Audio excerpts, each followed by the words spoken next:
Cómo un coloso como el Imperio Romano, que dominó el mundo conocido durante más de 1000 años, pudo desaparecer. Su caída no fue un día fatídico, sino un proceso complejo, a menudo malentendido. Nos adentraremos en las verdaderas razones de su ocaso, guiados por la perspectiva de Peter Heather, un historiador que ha dedicado 25 años a desentrañar las complejidades de romanos y bárbaros. Prepárate para un recorrido que no solo revelará por qué cayó Roma, sino también las lecciones atemporales que su historia nos sigue ofreciendo. Comenzamos.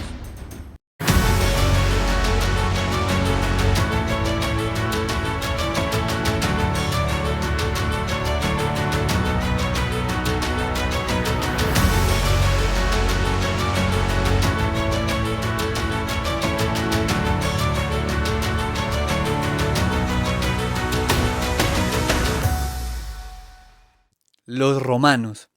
El Imperio Romano fue la entidad estatal de mayor tamaño y éxito en la Eurasia occidental, perdurando por más de 450 años.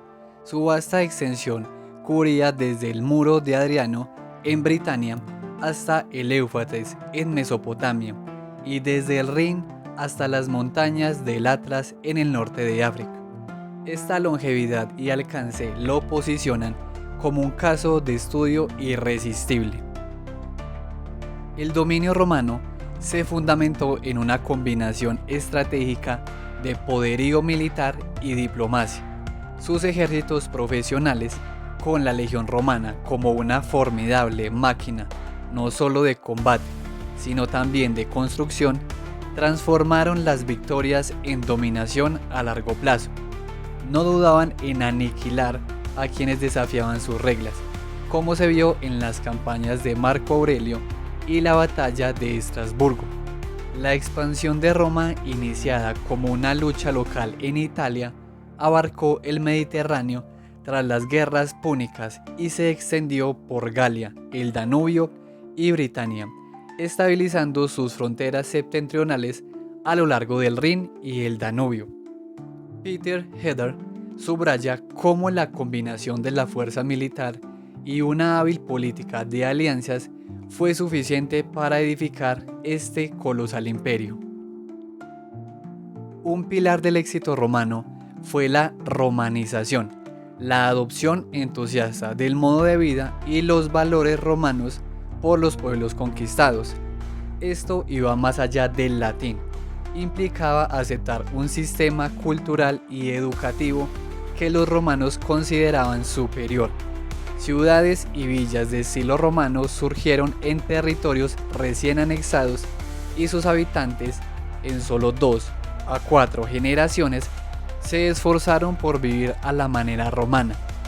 Este proceso transformó el significado de ser romano, convirtiéndolo de una designación geográfica a una identidad cultural compartida, accesible a todos dentro del imperio, lo que conllevó la adquisición de ciudadanía y la participación en los beneficios del Estado.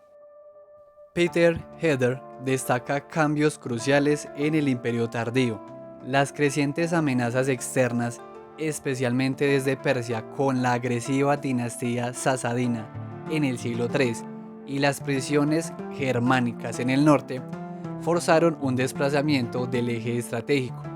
Las nuevas capitales se situaron cerca de estas fronteras, dejando a la Roma original lejos del centro de poder. Las derrotas ante Persia, incluyendo la captura de un emperador, simbolizaron este nuevo orden. La respuesta de Roma implicó una formidable expansión de la burocracia y un aumento de la presión fiscal para financiar su defensa, lo que a su vez aceleró la centralización del poder lejos de Italia. El imperio, a pesar de sus problemas internos, mantuvo su capacidad de modificar profundamente la vida local a través de la urbanización, la educación latina y la adopción de valores clásicos entre las élites provinciales, quienes buscaban la ciudadanía y los beneficios imperiales. Peter Heder concluye que si bien el romanismo provincial persistió en algunas áreas, lo que realmente llegó a su fin fue el romanismo central, la estructura política suprarregional que unificaba el vasto imperio. La autoridad legisladora, los sistemas fiscales y el ejército centralizados desaparecieron rápidamente en Occidente hacia el 470 después de Cristo, marcando un punto de inflexión decisivo en la historia.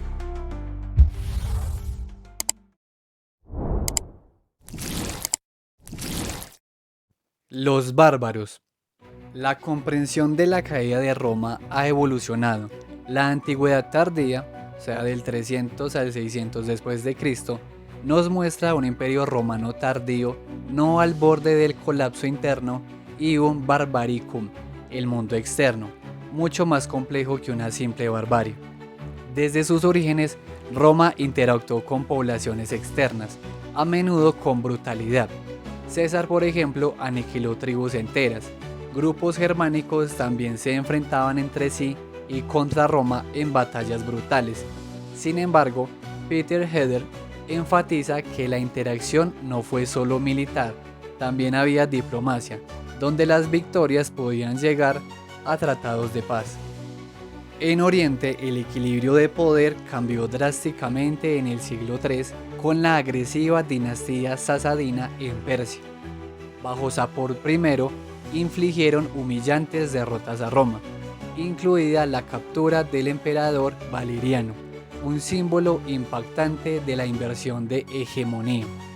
A finales del siglo IV, las presiones fronterizas en el Danubio se intensificaron con la llegada de los godos en 376 después de Cristo, desatando la Guerra Gótica del 77 al 82.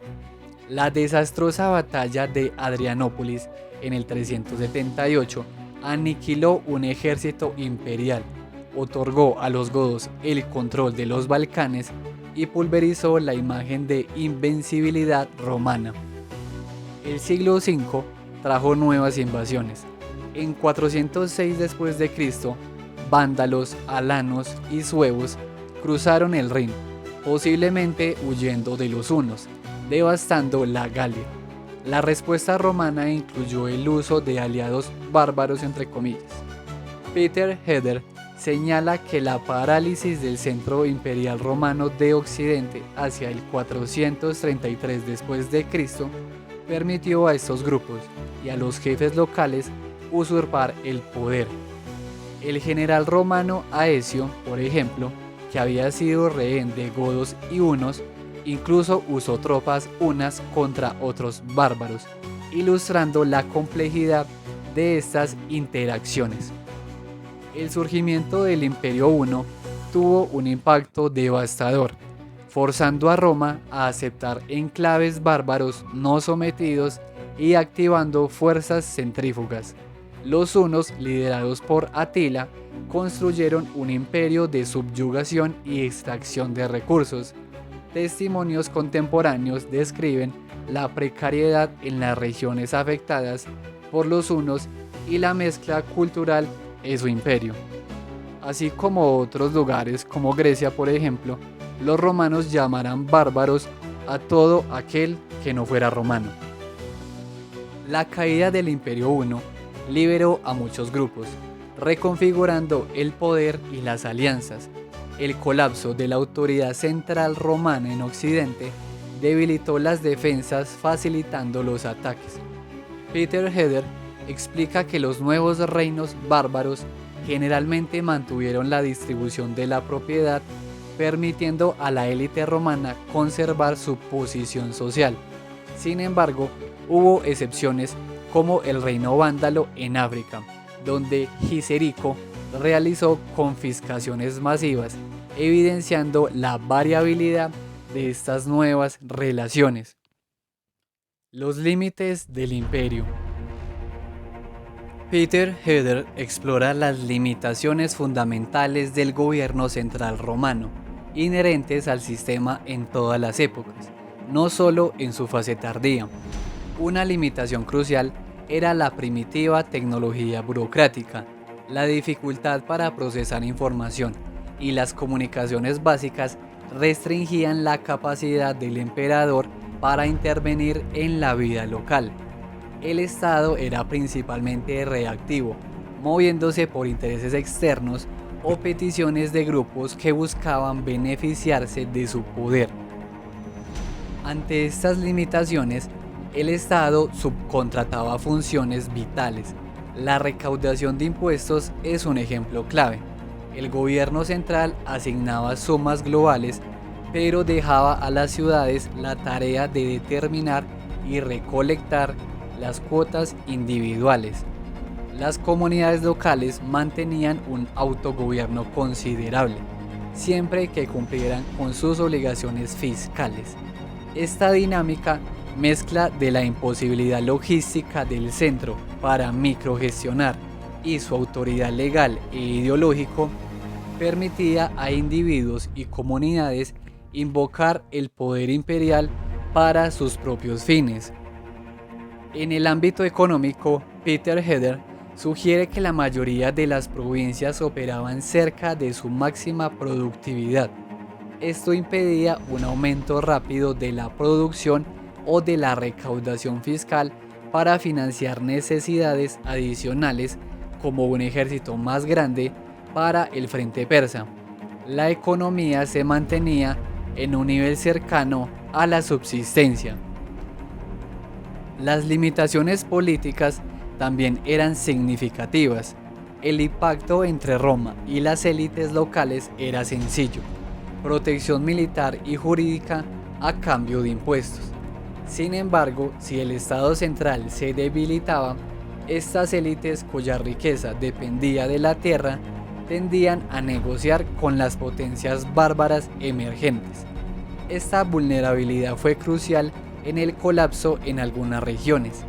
La necesidad de satisfacer diversos grupos de interés y la coexistencia de múltiples emperadores generaban inestabilidad central y brutales guerras civiles, creando oportunidades para los grupos inmigrantes. A pesar de estas restricciones internas, burocráticas, económicas y políticas, Peter Heather argumenta que no fueron suficientes por sí solas para causar el colapso del imperio. El Estado romano poseía un ejército profesional y las rebeliones internas eran generalmente localizadas y manejables.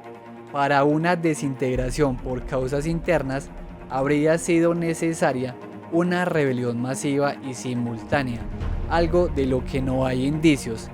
Por lo tanto, Heather concluye que estas limitaciones eran factores necesarios, pero no la causa suficiente de la caída del Imperio Romano de Occidente en el siglo V. Sin la presión externa de los bárbaros, el colapso no habría ocurrido en ese momento. Ahora hablemos de la guerra en el Danubio. En el invierno de 375 al 76 después de Cristo, rumores de intensos combates al este de Germania, cerca del Mar Negro, llegaron a la frontera romana del Danubio. Las autoridades imperiales, acostumbradas a problemas en otras direcciones, no les dieron inicialmente la gravedad que merecían. Sin embargo, en el verano del 376, la situación se tornó innegable.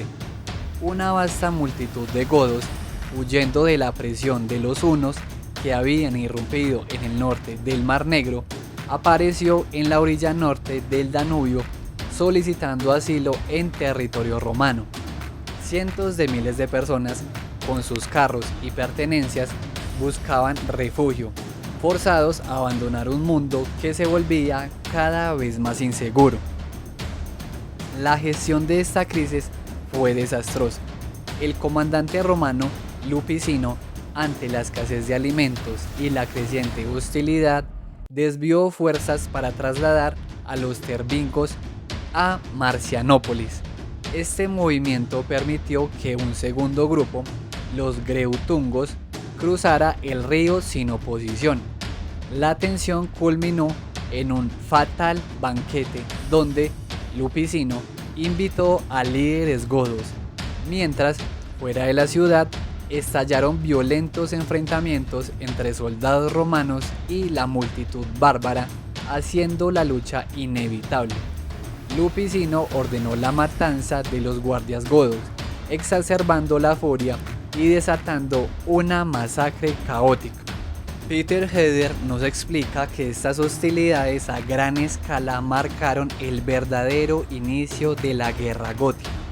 Esta guerra se libró durante 6 temporadas de campaña, hasta el 382 d.C., concentrándose exclusivamente en las provincias balcánicas del imperio.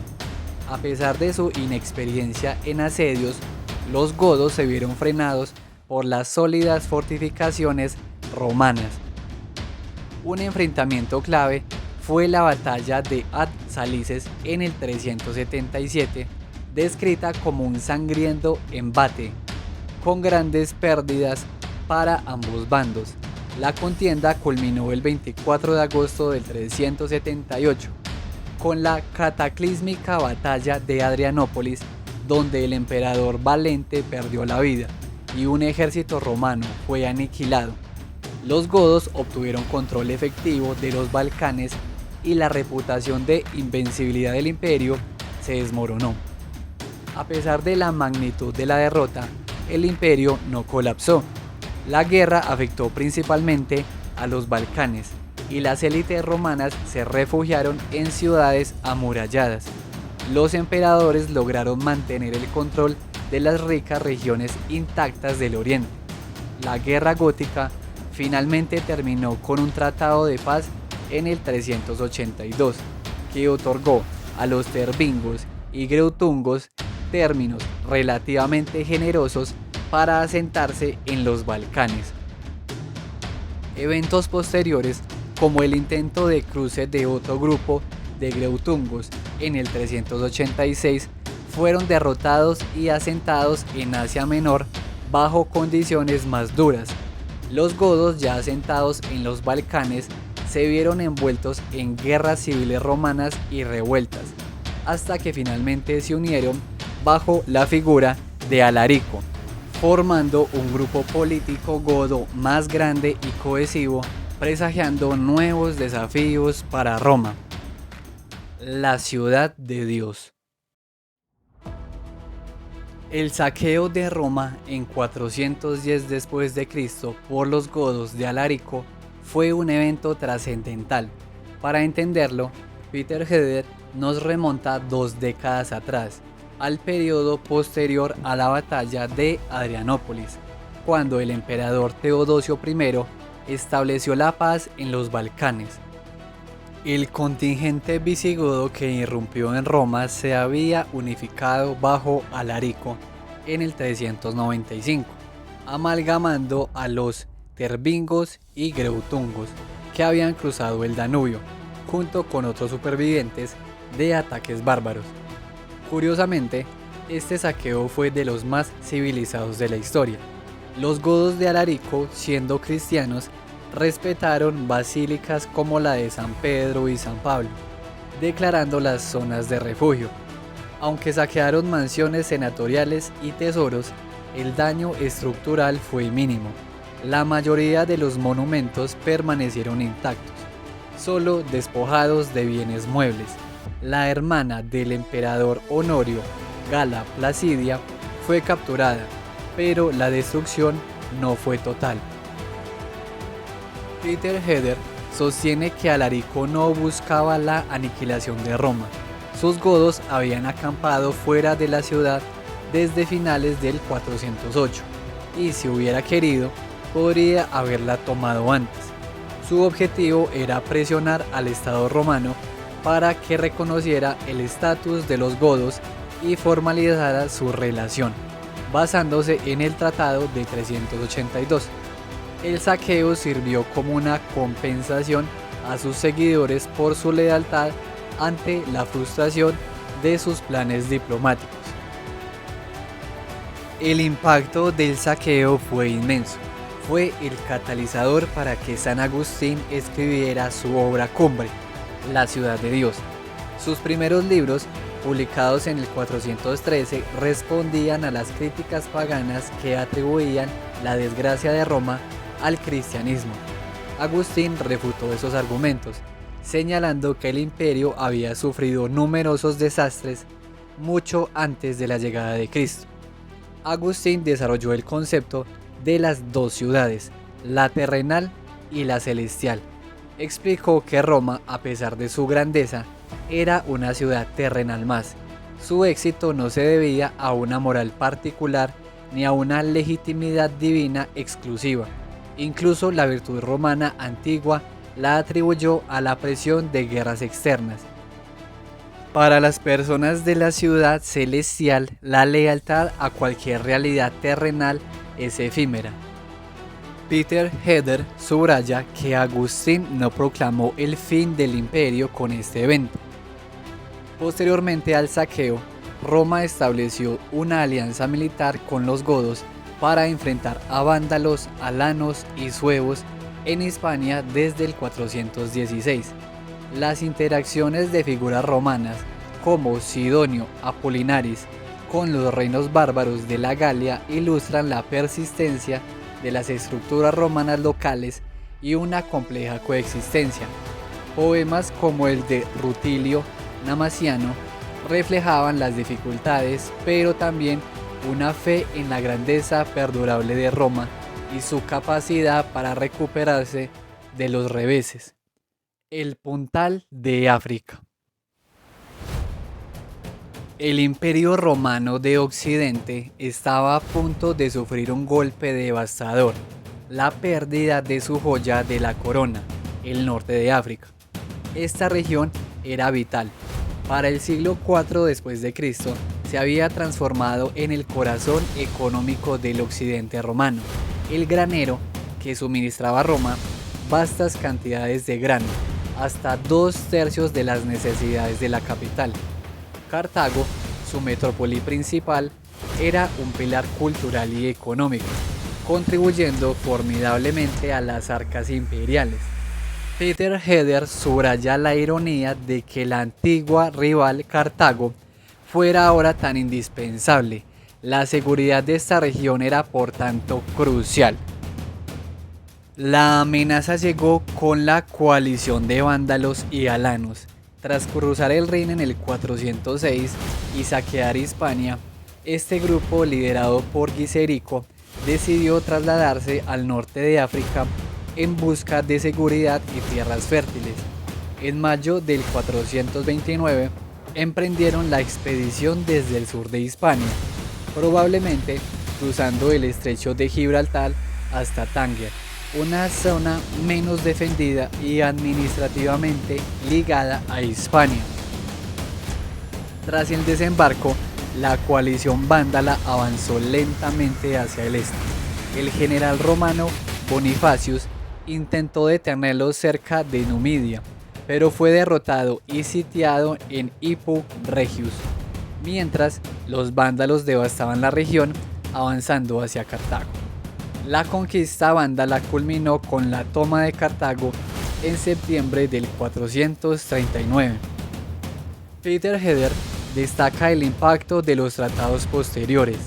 El segundo tratado de paz en el 442 reconoció la conquista vándala de las provincias más ricas, África proconsular, Bisácena y Numidia.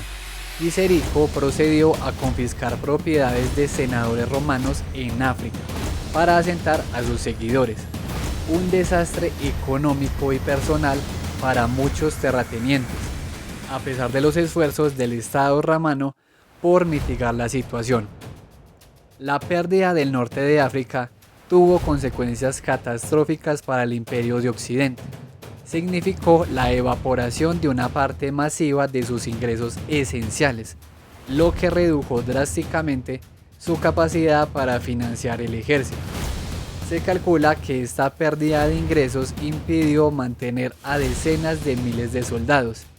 Esta debilidad financiera y militar se sumó a las pérdidas anteriores, mermando gravemente la capacidad del imperio para responder a otras amenazas.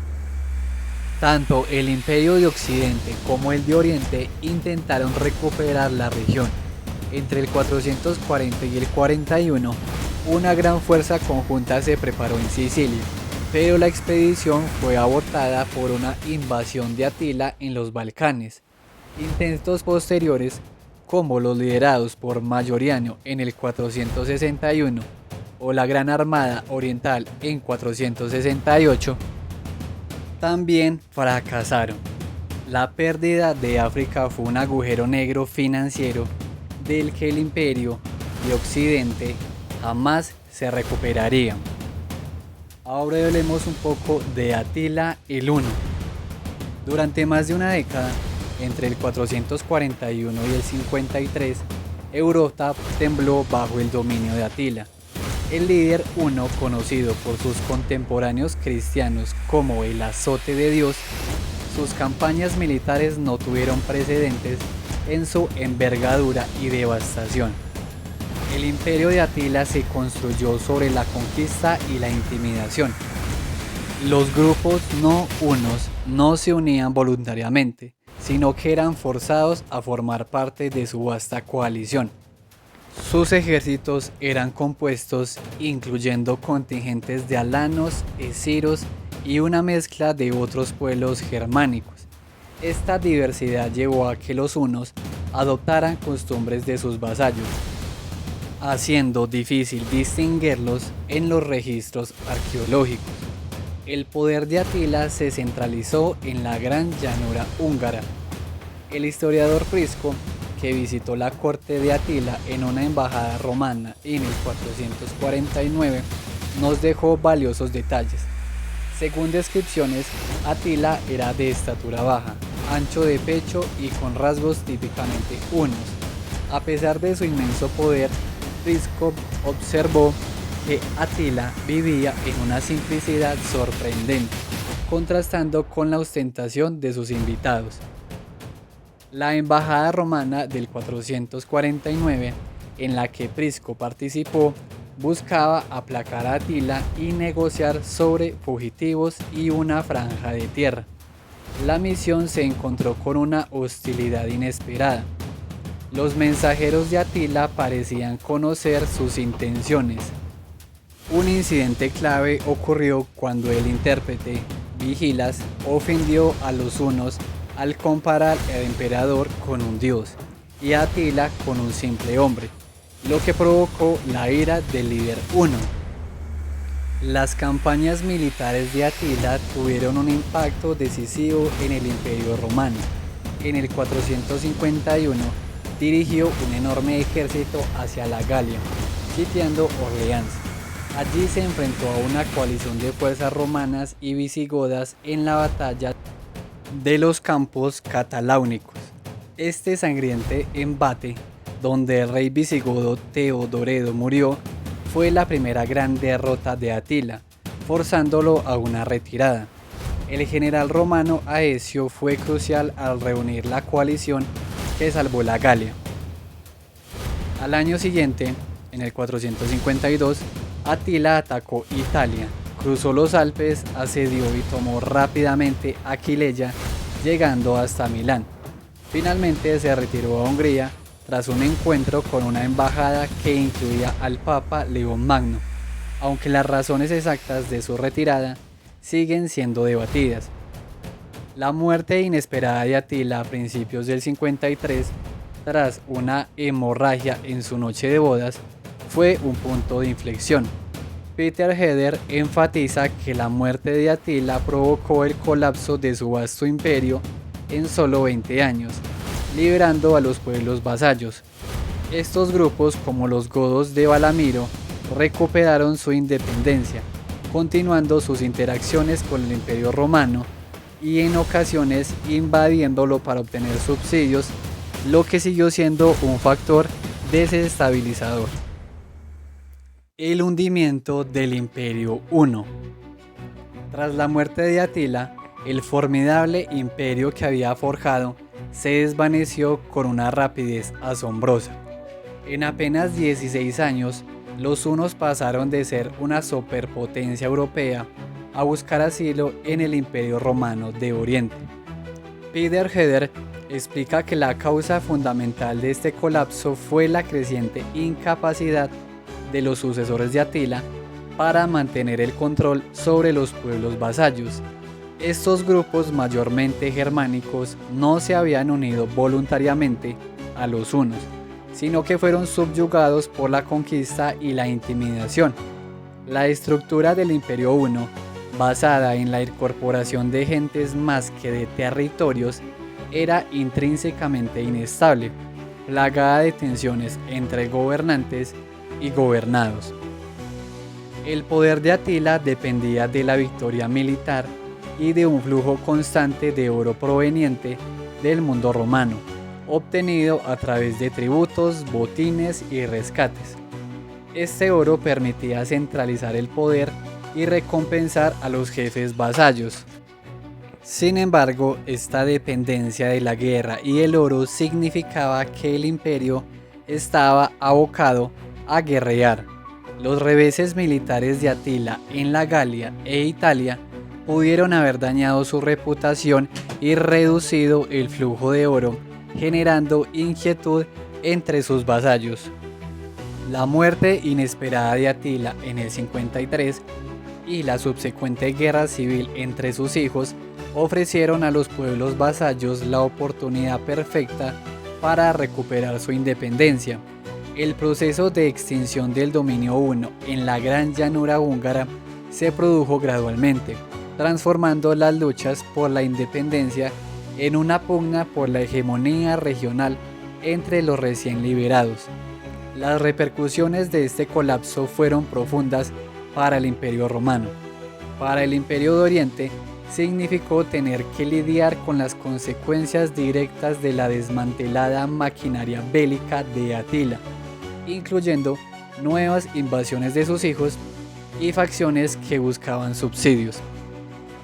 Pero para el Imperio de Occidente, la desaparición de los hunos como una fuente eficaz de apoyo militar fue un golpe crucial. En la generación anterior a Atila, los hunos habían sido un puntual para el Imperio de Occidente, limitando nuevas inmigraciones y ayudando al general Aecio a contener a los grupos germánicos ya asentados. Al perder esta ayuda militar, el occidente romano no tuvo más remedio que depender del apoyo de las potencias inmigrantes ya establecidas en su territorio. Esto desató una costosa guerra de ofertas para comprar lealtades, agotando los ya menguantes recursos del Imperio Occidental. Peter Heder concluye que para finales de la década del 460, líderes extranjeros ambiciosos como Eurico, rey de los visigodos, se dieron cuenta de la debilidad de la autoridad central romana. Esta comprensión llevó a la rápida desmembración de las últimas partes del Imperio Occidental entre el 468 y el 76, culminando con el derrocamiento del último emperador, Rómulo Augustulo. El fin del imperio. El colapso del Imperio Huno transformó el panorama de poder. Si bien liberó a muchos pueblos vasallos, eliminó un factor que, paradójicamente, había ayudado a contener las migraciones hacia el Imperio Romano de Occidente. Sin los hunos como contención, la desintegración se aceleraría. Un punto de inflexión crucial fue la derrota decisiva de la última gran expedición conjunta romano-oriental contra el reino vándalo en el 468. Este fracaso militar tuvo consecuencias graves. El Imperio de Oriente se quedó sin fondos y los recursos de Occidente se limitaron casi exclusivamente a la península itálica y Sicilia, una base fiscal insuficiente. Esta derrota desbarató la última oportunidad de reconstruir una primacía militar imperial efectiva. En la década posterior al 468, era evidente que el Imperio de Occidente había dejado de existir en la práctica. La falta de apoyo militar obligó a Roma a depender por completo de las potencias inmigrantes ya asentadas. Esto desató una costosa guerra de ofertas para comprar lealtades, agotando los menguantes recursos del imperio en un intento inútil por generar estabilidad. A finales de la década del 460, líderes bárbaros ambiciosos como Eurico, rey de los visigodos, comprendieron la debilidad de la autoridad central romana. Esta percepción condujo a la rápida desmembración de las últimas partes del imperio entre el 468 y el 76. El proceso de desintegración varió regionalmente. En provincias remotas, el imperio simplemente se desvaneció. En el antiguo corazón, como Galia e Hispania, fue más complejo, involucrando a élites romanas y potencias bárbaras que consolidaron nuevos reinos. La derrota del 468 fue el detonante de estas conquistas, resultando en una revolución en la propiedad de la tierra. En Italia, los eventos finales estuvieron marcados por la inestabilidad. Tras una serie de emperadores efímeros, el general Orestes depuso a Julio Nepote en el 475 y colocó a su propio hijo, Rómulo Augustulo, en el trono. Este régimen duró poco. En septiembre del 476, Odoacro depuso a Rómulo Augustulo con relativa indulgencia y envió las insignias imperiales a Constantinopla, poniendo fin a 500 años de imperio en Occidente. Lo que terminó en el 476, como lo señala Peter Heder, fue el esfuerzo por mantener al Imperio Romano como una estructura política global y suprarregional. Desaparecieron un centro de toma de decisiones, mecanismos de recaudación de impuestos, un ejército profesional central y estructuras legales protectoras. El Imperio de Occidente se disolvió porque demasiados grupos extranjeros se asentaron en sus territorios y expandieron sus posesiones mediante la guerra, enajenando tanto terreno que los ingresos imperiales se agotaron. No fue un simple experimento fallido, sino un proceso violento de anexión y despojo, marcando el fin de la historia antigua y el comienzo de la Edad Media. El desplome de Roma. El año 476 marcó el final del Imperio Romano de Occidente, pero sus consecuencias inmediatas y a largo plazo se extendieron por todo el mundo romano, afectando de manera dispar a sus distintas partes. Mientras Occidente se fragmentaba, el Imperio Romano de Oriente no solo sobrevivió, sino que sorprendentemente prosperó durante el siglo siguiente. Bajo el emperador Justiniano I, Oriente incluso emprendió ambiciosas campañas de expansión y conquista en el Mediterráneo occidental. Logró aniquilar los reinos vándalo en el norte de África y ostrogodo en Italia, e incluso arrebatar parte del sur de Hispania a los visigodos. Sin embargo, Peter Heder argumenta que esta continuidad del Imperio Romano Oriental tuvo su propio punto de quiebre, aunque Edward Gibbon sugirió una supervivencia de casi un milenio. El ascenso del Islam en el siglo VII provocó una fractura decisiva. La expansión islámica despojó al Estado de Justiniano de 3/4 partes de sus ingresos, forzando una profunda reestructuración institucional y cultural. A pesar de que los gobernantes de Constantinopla se autodenominaban emperadores de los romanos, mucho después del 700 después de Cristo, en realidad gobernaban una entidad que Heder describe más adecuadamente como un nuevo estado sucesor que como una continuación directa del Imperio Romano original. Aún así, un estado plenamente romano sí sobrevivió en el Mediterráneo oriental por más de un siglo y medio después de la deposición de Rómulo Augustulo. La desaparición de las estructuras centrales del Imperio de Occidente no se percibió de manera uniforme en todas partes. En regiones como Britania, el romanismo central se desvaneció por completo a partir del 410, aunque un romanismo provincial persistió por una generación más. Similarmente, las provincias norteafricanas quedaron fuera del sistema imperial tras la conquista vándala de Cartago en el 439. No obstante, en la mayor parte del occidente romano, el final fue bastante rápido. Peter Heder subraya que en el 467 el imperio, bajo el emperador Antemio, todavía incluía Italia, gran parte de la Galia, una porción considerable de Hispania, Dalmacia y Nórico, todas regiones leales al poder central. Antemio fue gravemente expropiado, perdiendo una buena parte de lo que aún quedaba. En menos de una década, los vínculos se disolvieron.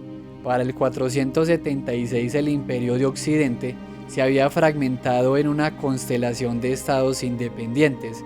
Peter Heder enfatiza la extraordinaria velocidad de los acontecimientos que llevaron al imperio de tener un peso significativo a no representar prácticamente nada en un periodo tan corto. Subraya que la deposición de Rómulo Augustulo en septiembre del 476 fue la culminación de un proceso de inmenso significado histórico. Este no fue un final repentino, sino la culminación de una tormenta perfecta de invasiones, inestabilidad interna, pérdidas económicas catastróficas y el surgimiento de nuevas potencias. Fue el punto final de un largo declive, el cierre de un capítulo milenario y el amanecer de una nueva era en Europa. Así, tras este fascinante recorrido por los siglos, comprendemos que la caída del Imperio Romano de Occidente en el 476 no fue un suceso aislado, sino la culminación de un proceso complejo, una mezcla explosiva de invasiones implacables, una inestabilidad política interna devoradora y la pérdida económica devastadora de regiones vitales. Nos queda la lección de que incluso los imperios más vastos y poderosos pueden colapsar bajo el peso de sus propios problemas y las presiones externas, recordándonos que la historia de Roma no es solo un relato de ruina, sino el dramático y transformador inicio de una nueva era en Europa. Nos vemos en la próxima.